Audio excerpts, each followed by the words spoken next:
Hello guys! I'm here once again, and of course today I baked something different. You know why different? Because I'm planning to make an ube roll, like a Spanish roll. I want to make like a Spanish roll, but I want to make it color purple, and then inside the filling will be the ube jam or the purple yam jam. Because I have too much work and I'm going home sometimes late and thinking so many things and preparing all the things that we need, so I always in a hurry, and that's why I'm making video very fast. And then this video, instead of a bread roll or ube roll, I make it a loaf bread, ube loaf bread, or it look like also a giant ube pandesal. So come on, let's go and let's start baking now. For the ingredients: 1,000 grams of flour, 200 grams of unsalted butter, 10 grams of purple yam flavorings, 180 grams of white sugar, 14 grams of salt, 600 ml of water, 340 grams of purple yam jam, 20 grams of instant yeast, and 100 grams of breadcrumbs. For the procedure, put all together the ingredients except the purple yam and the breadcrumbs. Knead the dough or mix with the hook attachment until incorporated. Just continue mixing until it becomes smooth in texture.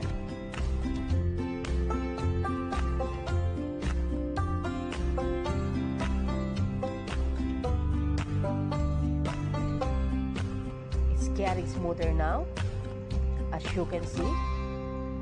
See, it's coming smooth now.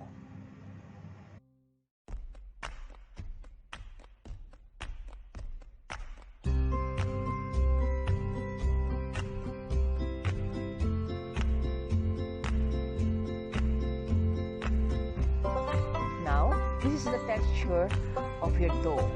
So let's try to do a window pane test. Rest for 40 minutes. After 40 minutes, punch down the dough. And let's add now the purple yam jam all over the dough. Make sure that it was evenly distributed to the dough.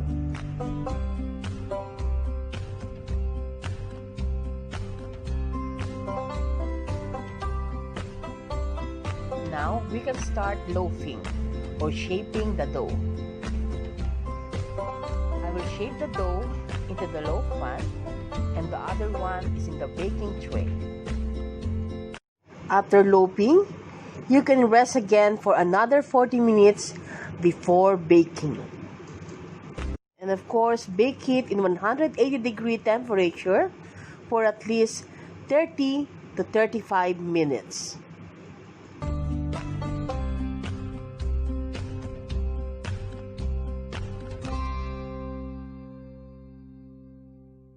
And I sprinkle on top of the dough the breadcrumbs. Guys, actually I'm planning to make an Ube Bread Roll, but because I'm too much busy this time, so I don't have time and I feel like lazy, to make it roll one by one, because your chef is very busy right now. So look at my bread. It looks like a giant pandesal right now. The taste is almost the same, only the difference is the shape. of the bread.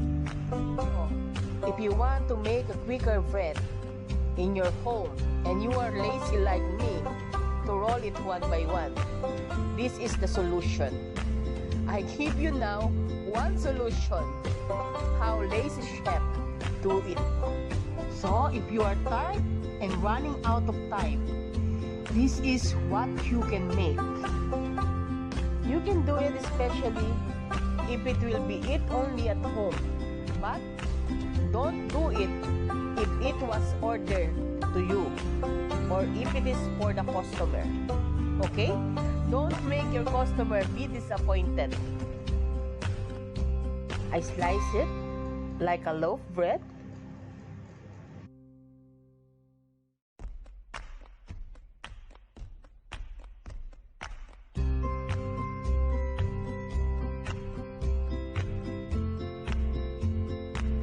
As you can see, look at the texture of this bread. See, it's very nice. It's so soft. The purple yum jam is evenly distributed. See? Looks so good. Let's cut in the middle and see how it looks. Looks so delicious. Like and share this video. Subscribe to my YouTube channel and follow me in Instagram and Facebook page. If you are a busy mother and you want to cook or to bake a bread like this for your kids, this is the easiest way if you don't have enough time. Everyone can eat the same quality of the bread, even if it's small, roll, or whatever. It was the same. Only the difference is the shape of the bread.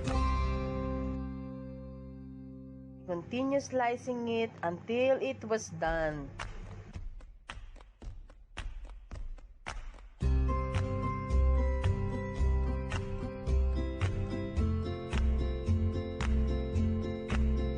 Many people asking me how you can make your bread very soft.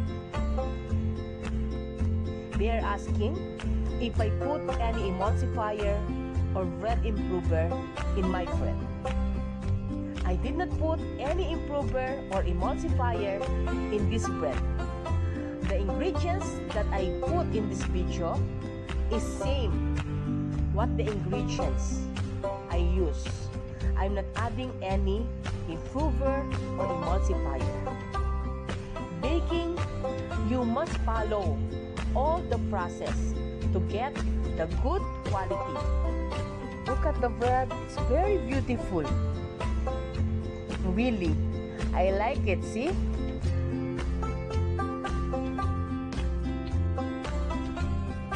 This is my favorite color, you know? Look, the purple color.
I hope you learned something from me today, how to save time.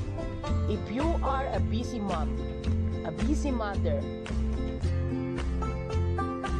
And again, this is Chef Deborah. Thank you for watching, and I hope you enjoy baking with me.